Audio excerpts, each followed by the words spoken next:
मी 2010 मध्ये बिझनेस चालू केला. एक 2 वर्ष चांगला बिझनेस झाला, पण त्याच्यानंतर भरपूर काही अडचणी येत गेल्या. काही डीलरशिप्स मला प्रॉपरली मिळत नव्हत्या. काही म्हणजे कस्टमरचे पेमेंटचे प्रॉब्लेम होते, ऑर्डर्सचे प्रॉब्लेम होते. त्याच्यामुळे बिझनेस स्टेबल राहत नव्हता. अप्स अँड डाऊन्स कंटिन्युअसली चालू होते. आता गेले 7-8 महिने झाले मी सरळ वास्तू करून आणि त्याच्यानंतर आता कस्टमर बिल्डिंग, रिलेशनशिप बिल्डिंग चांगलं झालेलं आहे.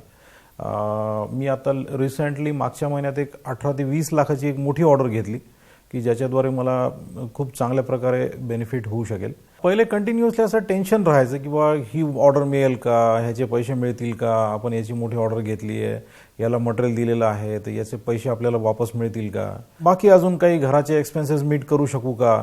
पण रिसेंटली तरी म्हणजे गेले 4-5 महिने झाले आय एम व्हेरी कूल, टेन्शनलेस झाल्यासारखं वाटतंय.